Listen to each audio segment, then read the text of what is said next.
Brian, Catherine, some of the initial results are in. How are the Asia-Pacific markets reacting to the news? Well, the Asian markets have been a little bit volatile as those results have come in, and they've been a little bit for Clinton. Some of the key swing states have been moving towards Trump.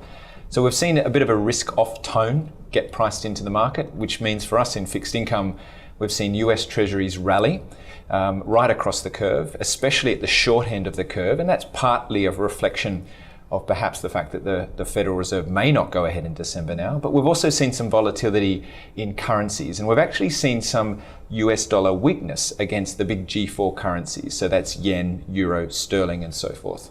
As we look across the rest of Asia, the Asian currencies have been actually pretty well behaved, and we've even seen a firmer RMB.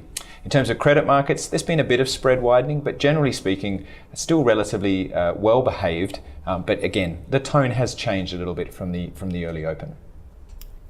Catherine, on the equity side? Just like other asset classes, investors' markets don't like uncertainty. They don't really like change. Clinton represented status quo.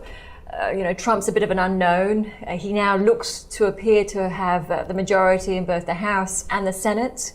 So I guess what does this all mean? Very generally speaking, Brian, step in, please feel free to. It means this appetite of change for, generally speaking, Americans. But obviously, from an Asian perspective, I go back to the point about us doing some scenario testing. And even though we might see certain sectors see a correction, we still feel that it's not enough to distort certain companies and their competitive advantage, i.e. the exporters.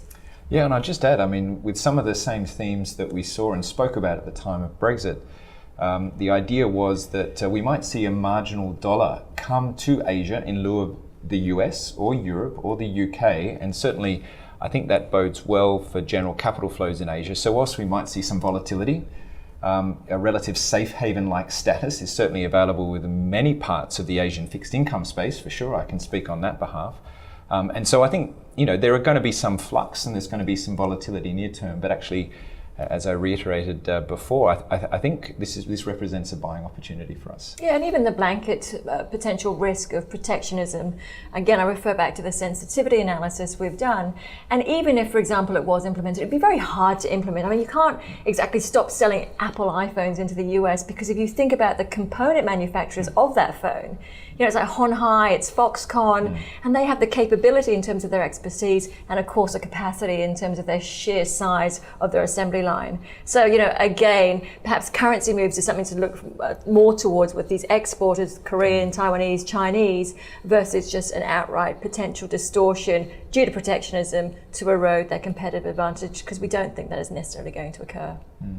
And I'd also add, when we look across the broader Asian economic region, we know that in recent years, China has had a much larger role, both politically but also economically. And we've seen that in the case with Philippines, India, Indonesia, looking to China for continued support. And China's been doing quite a lot of monetary and stimulus as well as fiscal stimulus. And that's likely to be relatively still supportive for China, for the region. So I think that puts us in a relatively good space near term. So I'm not expecting any fundamental changes anytime soon, but clearly some of these longer term trade type aspects I think we need to consider.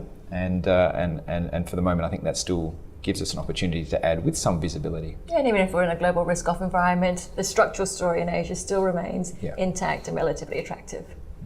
Brian, Catherine, thank you for your views. Thanks, Peter.